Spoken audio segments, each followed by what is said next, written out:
কোটা সংস্কার আন্দোলন ঘিরে সংঘাত সহিংসতায় নিহতদের স্মরণে মঙ্গলবার দেশব্যাপী শোক পালন করা হচ্ছে।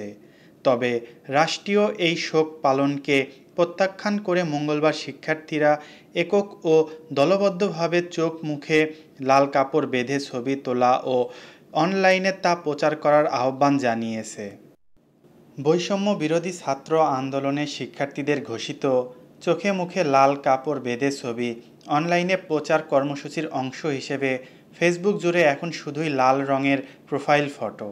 মঙ্গলবার সকাল থেকে ফেসবুকে বিভিন্ন জনের প্রোফাইল, গ্রুপ ও পেজ ঘুরে এমন চিত্র দেখা যায়। দেশের সাধারণ শিক্ষার্থী থেকে শুরু করে শিক্ষক, তারকা তাদের ফেসবুক প্রোফাইল পিকচার পরিবর্তন করে লাল রং বেছে নিয়েছেন।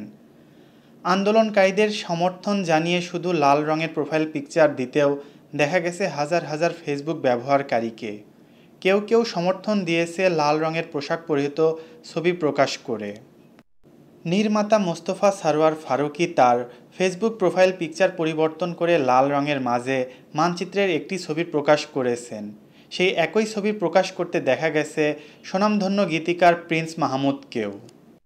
অভিনেত্রী অপি করিম তার ফেসবুক প্রোফাইল লাল রঙের ছবি প্রকাশ করে লিখেছেন, শুধু কোটা নয়, গোটা দেশ সংস্কার প্রয়োজন। ছোট পর্দার বর্তমান সময়ের অভিনেত্রী সাদিয়া আইমান তার ফেসবুক প্রোফাইল পিকচার পরিবর্তন করে লাল রং বেছে নিয়েছেন।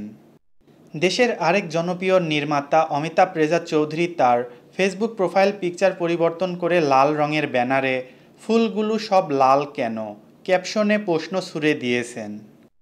অনলাইন শিক্ষাদান প্রতিষ্ঠান 10 মিনিট স্কুলের প্রতিষ্ঠাতা আয়মান সাদিক এবং একই প্রতিষ্ঠানের ইংরেজি শিক্ষিকা মঞ্জিরিন শহীদ তাদের ফেসবুক প্রোফাইল পিকচারের রং পরিবর্তন এনেছে।